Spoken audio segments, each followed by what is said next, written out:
Hello everyone, आप सभी का स्वागत है सीजीपीएससी एबीसीडी में। इस वीडियो के अंदर हम छत्तीसगढ़ के भूगोल यानी कि ज्योग्राफी का एक बहुत ही महत्वपूर्ण टॉपिक मैं लेकर आया हूं, जिससे सारे छत्तीसगढ़ के होने वाले सारे एग्जाम्स में बहुत ही आवश्यक रूप से एक क्वेश्चन या दो क्वेश्चन देखने को मिलते हैं। चाहे आप छत्तीसगढ़ पीएससी प्री का एग्ज़ाम की बात कर लो, मेंस की एग्ज़ाम की बात कर लो, या फिर छत्तीसगढ़ के अंदर व्यापम द्वारा ली गई सारे एग्ज़ाम, चाहे वो पटवारी का एग्ज़ाम हो, आरआई का एग्ज़ाम हो, एडीओ का एग्ज़ाम हो, या फिर एसआई का एग्ज़ाम हो, कोई सा भी एग्ज़ाम है, उसके दृष्टि से ये जो चैप्टर होने वाला है, ये जो टॉपिक होने वाला है, बहुत ही ज़्यादा इंपॉर्टेंट होने वाला है, जो कि है छत्तीसगढ़ की मिट्टियाँ। ठीक है, ये छत्तीसगढ़ के भूगोल या ज्योग्राफी का एक चैप्टर है। ठीक है, इस वीडियो के अंदर हम इस टॉपिक को वैकल्पिक प्रश्नों के माध्यम से हम अध्ययन करेंगे। ठीक है, यहाँ पे 10 या 11 क्वेश्चंस मैंने बनाया है, जो कि बिल्कुल नए टाइप के क्वेश्चंस हैं। एक आध दो क्वेश्चन ऐसे हैं जो प्रीवियस ईयर के क्वेश्चंस है, बट उसी पैटर्न पर आधारित और कुछ नए क्वेश्चंस को मैंने इस वीडियो के अंदर इंक्लूड किया है। उम्मीद है आपको ये जो है पूरे क्वेश्चंस बहुत पसंद आएंगे, और जब भी आपका एग्जाम होना होगा तो उसे आप एक बार इस वीडियो को फास्ट करके क्विक रिवीजन के तौर पर आप एक बार देखकर अवश्य ही जाए। ठीक है, मैं तो यही सजेस्ट करूंगा। ठीक है ना, तो ये सारे क्वेश्चंस को आपको वीडियो पॉज करके खुद एक बार लगाना है और चेक करना है कि जो आपकी तैयारी है वो कितनी अच्छे से हो पाई है इस टॉपिक को लेकर। ठीक है ना, तो चलिए हम पहले क्वेश्चन की ओर बढ़ते हैं। और इस वीडियो में हम एकदम शुरुआत से कोशिश करेंगे कि जितनी भी तरह की मिट्टियाँ होती हैं छत्तीसगढ़ के अंदर, पूरा लास्ट तक हम इस वीडियो के माध्यम से इस टॉपिक को हम कंप्लीट करेंगे। ठीक है ना, चलिए हम पहले क्वेश्चन की ओर बढ़ते हैं। हाँ, तो हमारा जो पहला क्वेश्चन है कि छत्तीसगढ़ में कितने प्रकार की मिट्टियाँ पाई जाती हैं। ठीक है ना, छत्तीसगढ़ में कितने प्रकार की मिट्टियाँ पाई जाती है? 5, 4, 6 या फिर 3? इसका जो सही आंसर है ऑप्शन नंबर ए, अर्थात छत्तीसगढ़ के अंदर 5 प्रकार की मुख्य रूप से। ठीक है ना, और 5 से अधिक भी पाए जाते हैं, लेकिन अगर आपसे पूछेगा कि मुख्यतः कितने प्रकार की मिट्टियाँ छत्तीसगढ़ के अंदर पाई जाती हैं, तो आपको लगाना है कि 5। वो पाँचों कौन कौन सा है, मैं आपको नाम लिख के बताता हूँ। जो पहला है उसको हम कहते हैं लाल पीली मिट्टी। ठीक है, पहली मिट्टी कौन सी है? लाल पीली मिट्टी। जो दूसरी मिट्टी है उसको हम कहते हैं लाल बलुई मिट्टी। ठीक है, अभी हम इनके बारे में अध्ययन करेंगे। तो पहला है लाल पीली मिट्टी, दूसरा लाल बलुई मिट्टी, तीसरा जो मिट्टी है उसको हम कहते हैं लाल दोमट मिट्टी, लाल दोमट मिट्टी, और चौथा जो है उसको हम कहते हैं लेटेराइट मिट्टी। ठीक है, लेटेराइट मिट्टी, और फाइनली जो पांचवा है वो है काली मिट्टी। ठीक है ना, तो इस छत्तीसगढ़ के अंदर मुख्य रूप से इस 5 तरह की मिट्टियां पाई जाती हैं। ठीक है ना, लाल पीली मिट्टी, लाल बलुई मिट्टी, लाल दोमट मिट्टी, लेटेराइट मिट्टी और काली मिट्टी। तो ये पांचों का नाम आपको याद रखना है। ठीक है ना, चलिए प्रश्न क्रमांक 2 की ओर बढ़ते हैं। हाँ, प्रश्न क्रमांक 2 है कि छत्तीसगढ़ में सर्वाधिक भाग पर कौन सी मिट्टी पाई जाती है। ठीक है, मतलब छत्तीसगढ़ का जो मुख्य भूभाग है उसमें सर्वाधिक भाग पर कौन सी मिट्टी पाई जाती है। ये 4 ऑप्शन में से कौन सा आपको सही लगता है? काली मिट्टी, लेटेराइट मिट्टी, लाल पीली मिट्टी या फिर डोरसा मिट्टी? तो जो इसका सही आंसर है वो है ऑप्शन नंबर सी। ठीक है ना, लाल पीली मिट्टी। छत्तीसगढ़ के सर्वाधिक भाग पर लाल पीली मिट्टी पाई जाती है, जो कि लगभग छत्तीसगढ़ के संपूर्ण क्षेत्रफल का या फिर संपूर्ण भाग का 50 से 55% जो भाग है उस पर लाल पीली मिट्टी पाई जाती है। ठीक है, इस लाल पीली मिट्टी में लोहे और रेत की मात्रा अधिक होती है। ठीक है ना, अभी लाल पीली मिट्टी के बारे में मैं पूरा यहाँ पर डिस्कस कर देता हूँ एक बार। क्या कि जो लाल पीली मिट्टी होती है इसके अंदर लोहा, ठीक है, और रेत की अधिकतम मात्रा होती है। ठीक है ना, लोहा और रेत की मात्रा अधिकतम होती है, और इसका जो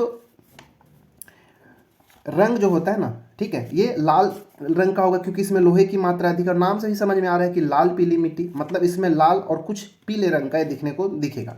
तो इसमें जो लाल रंग होता है ना, ठीक है, इसमें जो मैं लाल पीली मिट्टी का नाम रख रहा हूँ, तो इसमें जो लाल होता है वो लाल किसकी वजह से होता है? तो अगर आपसे पूछेगा कि लाल पीली मिट्टी में जो लाल रंग होता है वो किसके कारण होता है, तो ये होता है Fe3O4, मतलब फेरिक ऑक्साइड के कारण। ठीक है, फेरिक ऑक्साइड के कारण इसका रंग लाल होता है। अगर लेकिन आपसे पूछ दे कि पीला रंग किसके कारण होता है, तो पीला रंग के लिए Fe2O3, मतलब फेरस ऑक्साइड के उपस्थिति के कारण इसका रंग हल्का पीला होता है, फेरस ऑक्साइड। ठीक है, इतना समझ में आया ना कि लाल रंग क्यों होता है और पीला रंग क्यों होता है। और इसके बारे में कुछ जान लेते हैं कि छत्तीसगढ़ का मध्य और जो उत्तरी भाग है, मतलब छत्तीसगढ़ का मध्य भाग अगर बोलूँ तो मतलब महानदी बेसिन, और उत्तरी भाग मतलब देखेंगे तो पूर्वी बघेलखंड का पठार, इन क्षेत्रों में जो है यह मिट्टी की अधिकता पाई जाती है, विस्तार पाया जाता है। ठीक है ना, और इसका अगर पूछ दे कि लाल पीली मिट्टी बनता कैसे है, तो ग्रेनाइट, ठीक है, ग्रेनाइट और शिस्ट, ठीक है, ग्रेनाइट, शिस्ट और आर्कियन जो चट्टान होते हैं ना, ठीक है, मैं चट्टान वाला चैप्टर में इससे पहले कंप्लीट कर चुका हूँ कि ग्रेनाइट, शिस्ट और आर्कियन जो चट्टान होता है, इन चट्टानों के अपरदन के परिणाम स्वरूप, ठीक है, इन चट्टानों के अपरदन के परिणाम स्वरूप लाल पीली मिट्टी का निर्माण होता है। ठीक है, उम्मीद है इतना सारा चीज़ आपको समझ में आया होगा। ठीक है, और देखिए ये जो लाल पीली मिट्टी होती है ना, इसकी प्रकृति जो होती है वो अम्लीय होती है। ठीक है, इसकी प्रकृति कैसी होती है? अम्लीय होती है। और इसका जो पीएच मान होता है 6.8 होता है इसका पीएच मान। तो इतना आपको लाल पीली मिट्टी के बारे में जानकारी रखना चाहिए था। ठीक है ना। चलिए क्वेश्चन नंबर 3 की ओर बढ़ेंगे, और जो भी मैं यहाँ पे फैक्ट बता रहा हूँ उसको आप नोट डाउन भी करते चलेंगे और समझते भी चलेंगे। अगर आपको समझ में नहीं आता है तो आप वीडियो को एक बार रिवर्स करके भी देख सकते हैं। ठीक है ना। चलिए प्रश्न क्रमांक 3 की ओर बढ़ते हैं। प्रश्न क्रमांक 3 है कि छत्तीसगढ़ के मिट्टियों का विस्तार का उचित क्रम क्या है। ठीक है, मतलब कौन सी मिट्टी जो है वो ज़्यादा भाग में फैला हुआ है, फिर कम में, ऐसे हमको इस सीक्वेंस में अरेंज करना है कि उनके विस्तार के, ठीक है ना, कि क्रम में हमको अरेंज करना है। तो यहाँ पे 4 ऑप्शंस दिए गए हैं, वीडियो को पॉज करके आपको बताना है कि कौन सा जो है सही क्रम में वहाँ पे अरेंज किया हुआ है। तो जो इसका सही ऑप्शन है ऑप्शन नंबर बी, लाल पीली मिट्टी सबसे अधिक, उसके बाद लाल बलुई मिट्टी और तीसरे नंबर पे लाल दोमट मिट्टी। ये जो है उनकी प्रेजेंस को बताता है। ठीक है ना। तो अगर बोलूं कि लाल पीली मिट्टी कितना प्रतिशत, ठीक है, मैं यहाँ पे लिखता हूं, जो लाल पीली मिट्टी है वो मैं अभी पिछले क्वेश्चन में बताया था कि 50 से 55% भाग पे कौन सी है, लाल पीली मिट्टी है। इसके बाद लाल बलुई मिट्टी, ठीक है, लाल बलुई मिट्टी जो है वो 25 से 30% भाग पे फैला हुआ है। और अंततः लाल दोमट मिट्टी, ठीक है, लाल दोमट मिट्टी जो है वो 10 से 15% भाग पर फैला हुआ है। तो इस प्रकार अगर आपको ये डाटा याद है तो आप यहाँ से अरेंज कर पाएंगे कि कौन सी मिट्टी जो है सर्वाधिक है, भाग में फैला हुआ है, फिर कौन सा। तो यहाँ पे हम अरेंज कर लिए। ठीक है, लाल पीली मिट्टी सबसे ज़्यादा, फिर लाल बलुई मिट्टी, इसके बाद लाल दोमट मिट्टी। ठीक है ना। तो ये था हमारा प्रश्न क्रमांक 3 का एक्सप्लेनेशन। चलिए प्रश्न क्रमांक हम 4 की ओर बढ़ते हैं। चौथा प्रश्न जो है बहुत ही ज़्यादा इंपॉर्टेंट है, यहाँ से एग्जाम में हमेशा देखने को मिलता है। ठीक है, तो ये वेरी वेरी इंपॉर्टेंट टाइप का क्वेश्चन है। ठीक है ना। प्रश्न है कि सूची 1 को सूची 2 से सुमेलित करके उचित विकल्प का चयन करना है। ठीक है, जो पहली सूची है इसमें मिट्टियों का नाम दिया गया है, दूसरी सूची में क्या दिया है, स्थानीय नाम, कि उन मिट्टियों को स्थानीय रूप से किस नाम से जाना जाता है। फिर लास्ट में यहाँ पे हमारे पास 4 ऑप्शंस दिए गए हैं, बताना है कि कौन सा जो है सुमेलित है। ठीक है, तो अगर आपको पता होगा, इसमें से 2 का भी अगर नाम पता होगा तो आप उसको अच्छे से अरेंज कर पाएंगे और सही आंसर दे पाएंगे। ठीक है ना। तो चलिए देखिए, जो लाल पीली मिट्टी होता है, सॉरी लेटेराइट मिट्टी, इस लेटेराइट मिट्टी को हम मुरुमी मिट्टी के नाम से जानते हैं। ठीक है ना। तो एक का हो जाएगा, अगर इसको मैं ABC लिख देता हूँ, ठीक है ना, ये A है, ये B है, ये C है और D है, क्योंकि यहाँ पे ABCD के फॉर्म में दिया मैच करने को। ठीक है, तो जो लेटेराइट मिट्टी है इसको हम मरूमी मिट्टी भी कहते हैं। ठीक है ना, लेटेराइट मिट्टी को क्या, मुरुमू मिट्टी भी कहते हैं। ठीक है, तो एक का हो जाएगा C, तो एक का C यहाँ पे होगा, मतलब यहाँ से हमको डायरेक्ट पता चल जाएगा। ठीक है, दूसरा देखते हैं, लाल पीली मिट्टी को किस नाम से जाना जाता है। तो जो लाल पीली मिट्टी है इसको स्थानीय रूप से मट्टासी मिट्टी के नाम से भी जाना जाता है। ठीक है, तीसरा है लाल बलुई मिट्टी, इस लाल बलुई मिट्टी को हम टिकरा मिट्टी के नाम से भी जानते हैं। ठीक है ना, इस नाम से टिकरा मिट्टी। और फाइनली जो चौथा है काली मिट्टी, इस काली मिट्टी को हम कन्हार के नाम से भी जानते हैं। तो इस प्रकार हम इन सबको अरेंज कर दिए हैं। एक का हो गया C, तो यहाँ पे है एक का C, 2 का हो गया D, तो 2 का D, 3 का हो गया B और 4 का हो गया A। इस प्रकार अगर हम देखेंगे तो ऑप्शन नंबर A जो हमारा सही तरीके से सुमेलित किया गया है। ठीक है, तो ये आपको याद रखना ही है क्योंकि एग्जाम में यहाँ पे हमेशा पूछा जाता है। ठीक है ना। एक चीज़ और कि जो लेटेराइट मिट्टी को हमने मुरुमी मिट्टी कहा है, इसको भाठा मिट्टी भी कहा जाता है। ठीक है ना, क्या, भाठा मिट्टी के नाम से भी जाना था। तो मुरुमी भी आपसे पूछ सकता है और भाठा मिट्टी भी पूछ सकता है, तो उसका आंसर क्या होगा, लेटेराइट। ठीक है ना। चलिए बढ़ते हैं क्वेश्चन नंबर 5वां की ओर। प्रश्न क्रमांक 5 भी इंपॉर्टेंट है। यहाँ से तो क्वेश्चन अभी तक शायद नहीं देखने को मिला है, बट भविष्य में ऐसा लगता है कि यहाँ से क्वेश्चन पूछे जा सकते हैं। ये जो एग्रीकल्चर वाले जो एग्जाम होते हैं ना, एग्रीकल्चर का, ठीक है, या फिर जो ACF का एग्जाम होता है, वहाँ पर यहाँ से क्वेश्चन पूछे जाने का चांस रहता है। ठीक है, प्रश्न है कि निम्नलिखित कथनों में असुमेलित का पहचान करना है। ठीक है, यहाँ पे बाएं साइड में दिया है मिट्टियों का नाम और दाहिने साइड में दिया है कि वो कौन से मृदा वर्ग से वो बिलोंग करते हैं। तो वही बताना है कि कौन सा सुमेलित नहीं है। ठीक है, तो देखिए जो लेटेराइट मिट्टी होता है वो एंटीसॉल, काली वर्टिसॉल, लाल बलुई अल्फीसॉल और लाल पीली मेटासॉल, इसमें से कौन सा सुमेलित नहीं है, मतलब असुमेलित है। इसका सही आंसर है ऑप्शन नंबर D। लाल पीली मिट्टी जो है वो क्या बोलते हैं, मेटासॉल मृदा वर्ग से नहीं होता, ये गलत है, ठीक है ना। लाल पीली मिट्टी जो होती है वो इंसेप्टिसॉल, ठीक है ना,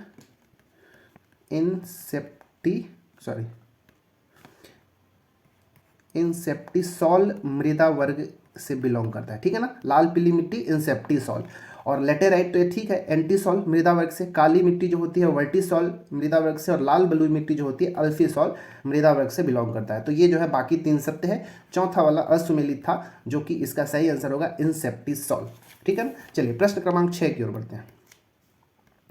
प्रश्न क्रमांक 6 है कि बस्तर के पठारी क्षेत्र में पाई जाने वाली स्थानीय मिट्टियों का उच्च से निम्न क्रम में व्यवस्थित करना है। देखिए यहाँ पे 4 प्रकार का नाम दिया गया है, ये मिट्टियों के ही 4 अलग अलग नाम है जो कि स्थानीय रूप से जाना जाता है।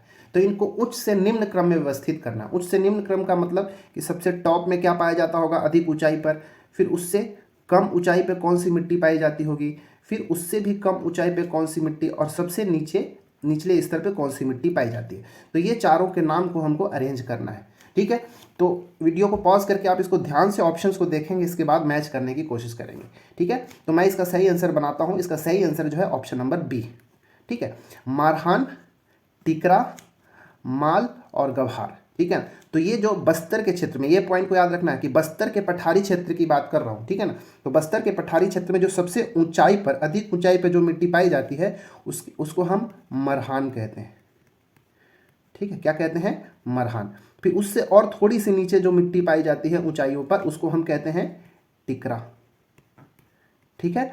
और उसके नीचे गए तो यहाँ पे जो मिट्टी पाई जाती है इसको हम माल कहते हैं, ठीक है। इसको बाड़ी भी कहा जाता है, ठीक है, माल बाड़ी। और फाइनली जो सबसे निचले स्तर पे जो मिट्टी पाई जाती है उसको हम गभार कहते हैं, ठीक है ना, गभार। तो सबसे ऊपर मरहान, फिर टिकरा, फिर माल या बाड़ी, फिर निचले स्तर पे गभार पाया जाता है। इससे आपको उल्टा भी पूछ सकता है कि निम्न से उच्च क्रम में व्यवस्थित करें, तो उस केस में सबसे पहले गभार होता, उसके बाद माल या बाड़ी, फिर तीसरे नंबर पे टिकरा, और अंत में ऊपर सबसे ऊंचाई पे हो जाएगा मरहान, ठीक है। तो ये था प्रश्न क्रमांक 5। ये भी बहुत इंपॉर्टेंट है, ये क्वेश्चन भी 2-3 बार एग्जाम में पूछे जा चुके हैं, ठीक है ना। चलिए प्रश्न क्रमांक 7 की ओर बढ़ते हैं। 7वां प्रश्न है कि छत्तीसगढ़ के सरगुजा क्षेत्र में ऊंचाई पर पाए जाने वाली स्थानीय मिट्टी को क्या कहते हैं। क्वेश्चन जो है 6वें की तरह ही है, परंतु 6वें क्वेश्चन में बस्तर क्षेत्र बोल दिया था, ठीक है। परंतु ये जो 7वां क्वेश्चन है इसमें सरगुजा क्षेत्र की बात किया है। यहाँ पे सरगुजा संभाग में जो मिट्टी, स्थानीय मिट्टी होती है उसकी बात किया है, ठीक है। तो सरगुजा क्षेत्र में ऊंचाई पर, मतलब बोल सकते हो कि सबसे उच्चतम जो पहाड़ी टाइप का क्षेत्र होता है उस पर कौन सी स्थानीय मिट्टी पाई जाती है, ठीक है। या फिर जो पाई जाती है उसको क्या कहते हैं, बाहरा, गाद छावर, छावर या टिकरा, क्या कहा जाता है, ठीक है। तो जो सही आंसर जो है ऑप्शन नंबर डी, ठीक है। सबसे ऊंचाई पर जो पाए जाने वाली स्थानीय मिट्टी जो होती है सरगुजा क्षेत्र में वो क्या कहलाती है, टिकरा। जबकि क्या बोलते हैं, बस्तर क्षेत्र में जाओगे तो ऊंचाई पर के हिसाब से अगर देखोगे तो दूसरे क्रम में यहाँ पे टिकरा पाया जाता है, ठीक है। ऊपर में यहाँ पे क्या था, मरहान था। वहीं सरगुजा क्षेत्र में जाओगे तो सबसे उच्चतम बिंदु पे जो पाया जाता है वो क्या होता है, टिकरा था, ठीक है ना। इधर ये सब जो है, जो यहाँ पे चारों जो नाम आपको दिख रहा है ये चारों सरगुजा क्षेत्र की ही मिट्टी है। अगर हम इनको इनके ऊंचाइयों के हिसाब से अरेंज करें तो सबसे टॉप में जो होगा वो तो अभी हम देखें टिकरा, ठीक है। उसके जस्ट नीचे वाले स्तर पे अगर जाएंगे तो यहाँ पे होता है छावर, ठीक है, छावर मिट्टी। और उसके नीचे अगर हम जाएंगे तो आता है गाद छावर, गाद छावर। और सबसे निचली स्तर पर जो मिट्टी होती है सरगुजा क्षेत्र में उसको हम कहते हैं बाहरा, ठीक है। क्या कहते हैं, बाहरा। तो ये सरगुजा क्षेत्र का था, सबसे ऊपर में टिकरा, फिर छावर, फिर गाद छावर, फिर बाहरा। इसको भी आपको उच्च से निम्न क्रम में अरेंज करने को दे सकता है क्वेश्चन, या फिर निम्न से उच्च क्रम में आपको अरेंज करने को दिया जा सकता है। तो ये सीक्वेंस को भी आपको यहाँ से याद रखना है, ठीक है ना। चलिए प्रश्न क्रमांक 8 देखते हैं। प्रश्न क्रमांक 8 है कि डोरसा मिट्टी के बारे में कौन सा कथन जो है असत्य है, ठीक है। तो यहाँ से भी एग्जाम में एक बार पूछा जा चुका है कि डोरसा मिट्टी कौन सी होती है, क्योंकि अभी तो मैंने बताया था कि 5 ही ऐसी मिट्टी होती हैं छत्तीसगढ़ के अंदर जो मुख्य रूप से पाए जाते हैं, जो कि महत्वपूर्ण है। तो ये डोरसा मिट्टी कहाँ से आ गया, तो इसके बारे में भी जानना जरूरी है। देखिए डोरसा कोई अकेले एक मिट्टी नहीं है, ये 2 मिट्टियों का मिश्रण है, ठीक है ना। तो पहले आप वीडियो को पॉज करके बताएं कि कौन सा जो है इसमें से असत्य है, तो मैं अब इसको बताता हूँ। देखिए जो डोरसा मिट्टी, पहला कथन क्या है कि यह कन्हार और मट्टासी का मिश्रण होता है, बिल्कुल सही है, ठीक है, ये वाला कथन जो है सही है, ठीक है ना, ये कथन जो है सही है कि जो डोरसा मिट्टी होता है वो कन्हार और मट्टासी का मिश्रण होता है। अच्छा, कन्हार कौन सी मिट्टी को कहते हैं वो तो मैं शुरू में बता चुका कि शायद नहीं बताया हूँ, ठीक है। कन्हार जो है काली मिट्टी को कहा जाता है, ठीक है ना। कन्हार का ही स्थानीय काली मिट्टी का ही स्थानीय नाम जो है क्या है, कन्हार कहलाता है, ठीक है ना। और जो मट्टासी किसका है भाई, तो जो मट्टासी होता है ना नाम, वो लाल पीली मिट्टी का स्थानीय नाम है, ठीक है ना, लाल पीली मिट्टी का, ठीक है। मतलब आपसे ये भी कह सकता है कि काली मिट्टी और लाल पीली मिट्टी का जो मिश्रण है वो डोरसा मिट्टी कहलाता है, ये आपको पता होना चाहिए, ठीक है ना। तो पहला कथन जो है सही है। दूसरा कथन, यह गहरे भूरे रंग का क्षारीय मृदा होता है, ठीक है, ये भी बिल्कुल सही है, ठीक है। इसका जो रंग होता है गहरा भूरे रंग का होता है और इसकी प्रकृति भी क्षारीय होती है, ठीक है। इसका जो अगर, ठीक है, इसकी प्रकृति कैसी होती है, क्षारीय। अगर मैं बोल दूं कि जो लाल पीली मिट्टी होती है इसकी क्षारीय प्रकृति, ठीक है, ठीक है, ठीक है, इसकी प्रकृति क्षारीय होती है, ठीक है। तीसरा कथन क्या है कि इसकी सर्वाधिक जल धारण क्षमता होती है, ठीक है। तो जो डोरसा मिट्टी होता है वो गहरे भूरे रंग का होता है और इसकी जो प्रकृति होती है क्षारीय होती है। मतलब इसका जो पीएच मान होता है ना वो 7 से अधिक होता है, ठीक है। इसका पीएच मान जो होता है कितना, 7 से अधिक होता है, इसलिए इसकी प्रकृति कैसी है, क्षारीय। तीसरा, इसकी सर्वाधिक जल धारण क्षमता होती है क्या, नहीं, यही जो है हमारा असत्य कथन है, क्योंकि सर्वाधिक जल धारण जो क्षमता होती है वो कौन सी मिट्टी की होती है, काली मिट्टी, ठीक है ना, काली मिट्टी की सर्वाधिक जल धारण क्षमता होती है। तो ये वाला ऑप्शन जो है हमारा गलत है। चौथा, इसका रंग गहरा भूरा होता है, ठीक है, क्योंकि ये तो मैं यहाँ पे डिस्कस कर दिया तो दोबारा ये ऑप्शन आ गया था, ठीक है। इसका रंग कैसा होता है, गहरा भूरा होता है, ठीक है, और क्षारीय प्रकृति होती है। तो इसका जो सही आंसर है ऑप्शन नंबर सी, इसकी सर्वाधिक जल धारण क्षमता नहीं होती है। सर्वाधिक जल धारण क्षमता किसकी होती है, काली मिट्टी की होती है, ठीक है। तो ये डोरसा मिट्टी के बारे में था। देखिए, अगर आपसे पूछ दे कि ये डोरसा मिट्टी जो होता है इसका निर्माण कैसे होता है, ठीक है, मैं यहाँ पे लिखता हूँ, डोरसा मिट्टी जो है इसका निर्माण ग्रेनाइट सेल समूह से होता है, ठीक है। ग्रेनाइट जो सेल समूह होता है उसके अपर्दन के फलस्वरूप क्या होता है, डोरसा मिट्टी का निर्माण होता है, ठीक है। ये जो डोरसा मिट्टी होता है ना वो धान के फसलों के लिए बहुत ही ज़्यादा उपयुक्त होता है, ठीक है, धान की फसल इसमें अच्छे से होती है। छत्तीसगढ़ के अंदर डोरसा मिट्टी जो है वो उसका विस्तार कहाँ कहाँ है, तो इसका विस्तार महानदी घाटी में, ठीक है। महानदी घाटी के अंदर अगर देखें तो राजनांदगांव, मोहल्ला, मानपुर चौकी, खैरागढ़, छुई खदान, महासमुंद, धमतरी, कवर्धा, दुर्ग, बिलासपुर, रायपुर, ये जो जिले हैं उन सभी क्षेत्रों में इस डोरसा मिट्टी का विस्तार देखने को मिलता है,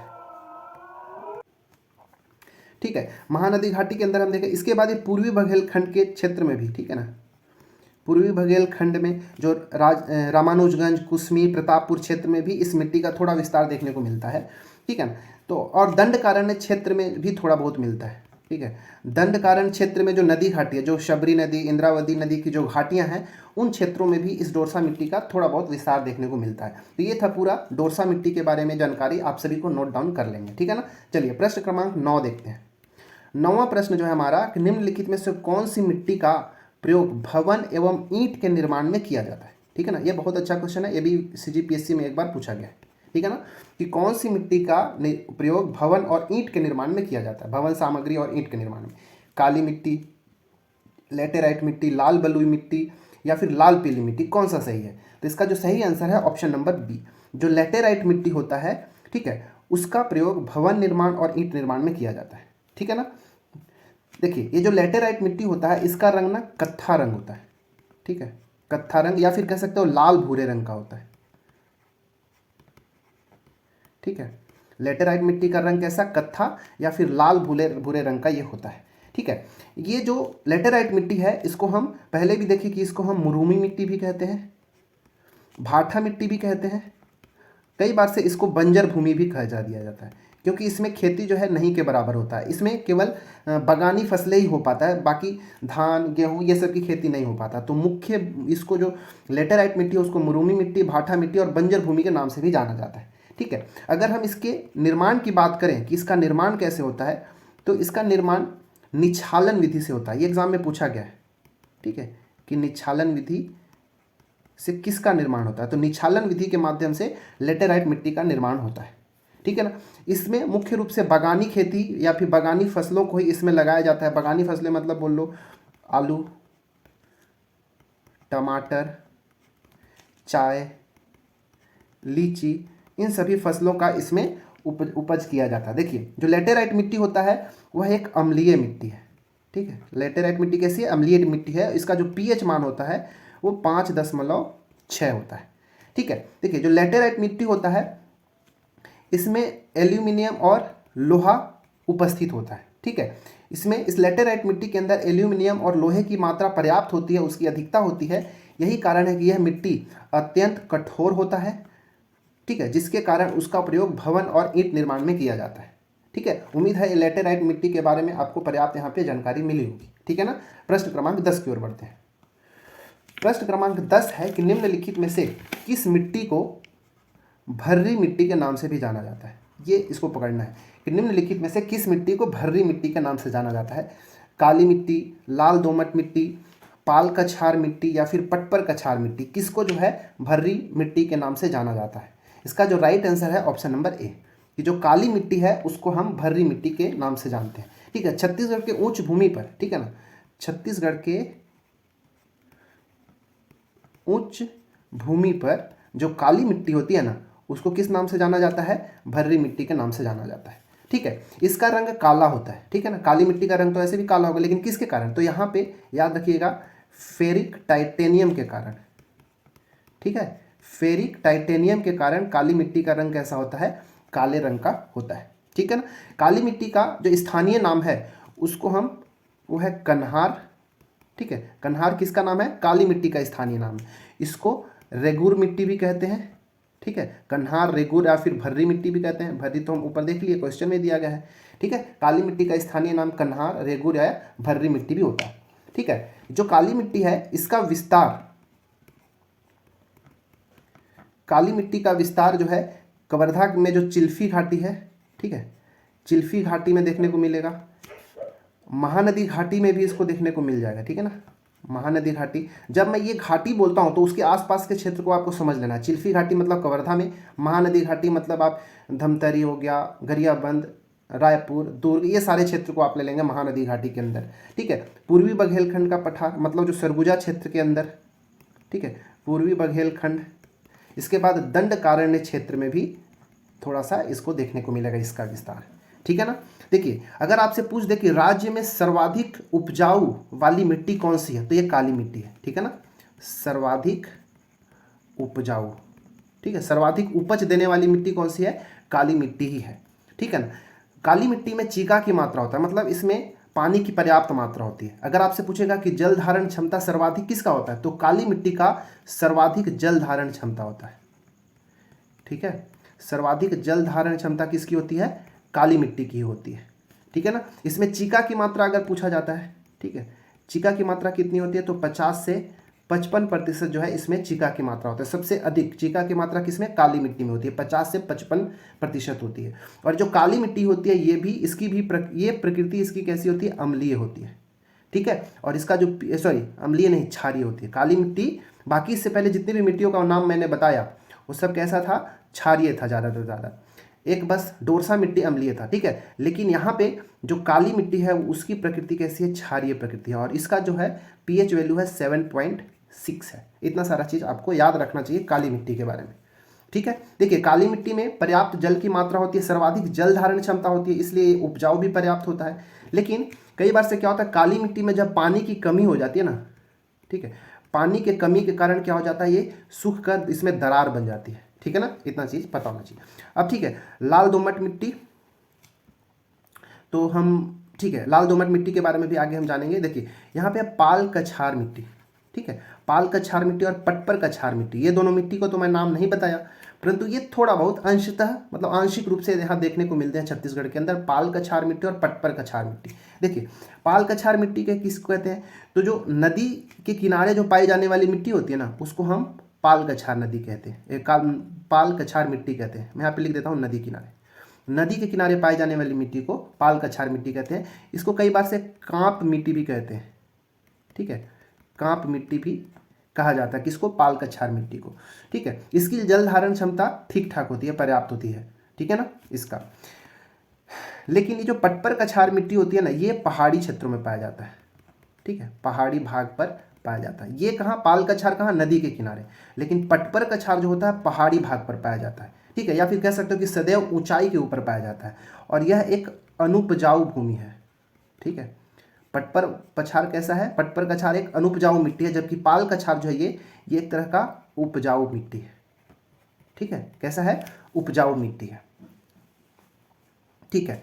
अब चलिए हम देखते हैं, अच्छा लाल दोमट मिट्टी को भी थोड़ा समझ लेते हैं। लाल दोमट मिट्टी, ये जो लाल दोमट मिट्टी होता है ये दंतेवाड़ा सुकमा क्षेत्र में पाया जाता है, ठीक है। मैं यहाँ पे थोड़ा सा लाल दोमट के बारे में लिखता हूँ। लाल दोमट, ये जो लाल दोमट मिट्टी है कहाँ, दंतेवाड़ा सुकमा क्षेत्र में पाया जाता है। इसका रंग जो है लाल रंग होता है, ठीक है। क्यों लाल रंग होगा, क्योंकि इसमें लोहे की उपस्थिति होती है। और इसका जो जल धारण क्षमता कैसा होता है, जल धारण क्षमता न्यूनतम होता है, ठीक है, न्यूनतम जल धारण क्षमता होता है। जल के अभाव के कारण ये पत्थर के समान कठोर हो जाता है लाल दोमट मिट्टी, ठीक है। तो यहाँ पे इतना सारे हम चारों तरह के मिट्टियों के बारे में जान लिए, ठीक है। प्रश्न क्रमांक 11 में बढ़ते हैं और ये प्रश्न क्रमांक 11 है, ये हमारा लास्ट क्वेश्चन है इस वीडियो का और इतना जो क्वेश्चन होगा आपके लिए पर्याप्त होगा। 11वां क्वेश्चन है कि निम्नलिखित में से किस मिट्टी की प्रकृति क्षारीय होती है, ठीक है ना, हमको ये बताना है। मतलब किसी एक मिट्टी की प्रकृति क्षारीय होगी, बाकी जितनी भी मिट्टी होगी उन सब की प्रकृति कैसी होगी, अम्लीय होगी, ठीक है ना। तो देखते हैं, अगर इन सब का पीएच मान मैं पीछे से बताते आ रहा हूँ, उनसे अगर आप इसको मैच कर देंगे तो आपको समझ में आ जाएगा। तो देखिए पहले हम वही देखते हैं कि जो लाल बलुई मिट्टी होती है, ठीक है, लाल बलुई मिट्टी, इसका जो पीएच मान होता है वो होता है 5.2, ठीक है। वहीं पे जो लाल पीली मिट्टी है इसका पीएच मान जो होता है 6.8। लेटेराइट मिट्टी का पीएच मान जो होता है वो होता है 5.2 और काली मिट्टी का जो पीएच मान होता है वो होता है 7.6, ठीक है। ये हम पीएच मान लिख दिए। अब हमको पता है कि पीएच मान जो है वो 0 से लेके 14 तक का एक स्केल होता है, ठीक है। यहाँ पे ये 7 जो होता है बीच में उदासीन वाला होता है, ठीक है। 7वां जिसका पीएच वैल्यू 7 होता है उसकी प्रकृति उदासीन होती है। 7 से अधिक वाले की प्रकृति कैसी होती है, क्षारीय, और जिसका 7 से कम होगा उसकी प्रकृति होती है अम्लीय, ठीक है। तो अब देख लीजिए यहाँ पर ये जो तीनों मिट्टी है इसका पीएच मान कितना है, 7 से कम है, अतः ये तीनों जो है इनकी प्रकृति कैसी है, अम्लीय प्रकृति होती है, एसिडिक नेचर है, ठीक है। बट जो काली मिट्टी है उसका पीएच वैल्यू कितना है, 7.6 है, इसलिए जो काली मिट्टी है वो क्षारीय प्रकृति की होती है। हमसे पूछा है क्षारीय, मतलब हमारा ऑप्शन नंबर डी जो है राइट हो जाएगा कि काली मिट्टी की प्रकृति कैसी होती है, क्षारीय होती है। बाकी हम यहाँ पे लाल पीली मिट्टी के बारे में पहले जान चुके हैं, लेटेराइट के बारे में जान गए, काली मिट्टी, ये लाल बलुई के बारे में थोड़ा सा जान लेते हैं कि ये क्या बच गया है, ठीक है। लाल बलुई मिट्टी कैसी होती है, अम्लीय प्रकृति की होती है, जिसका पीएच मान 5.2 होता है, ठीक है। ये लाल बलुई मिट्टी को लाल रेतीली मिट्टी भी कह सकते हैं, ठीक है। लाल बलुई मिट्टी को लाल बलुई या फिर लाल रेतीली मिट्टी भी कहते हैं, ठीक है। और इसको हम टीकरा मिट्टी भी कहते हैं।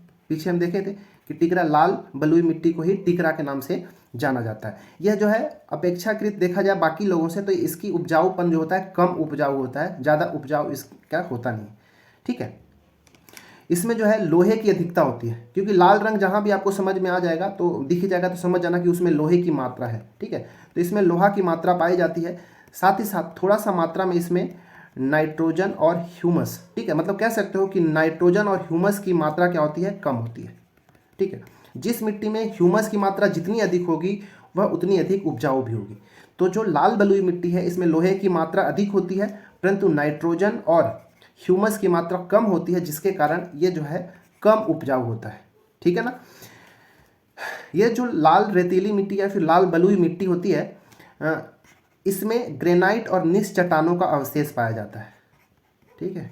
ग्रेनाइट और निस चट्टानों का अवशेष पाया जाता है लाल बलुई मिट्टी में। तो ये था हमारा टोटल आज का कुल 11 क्वेश्चंस।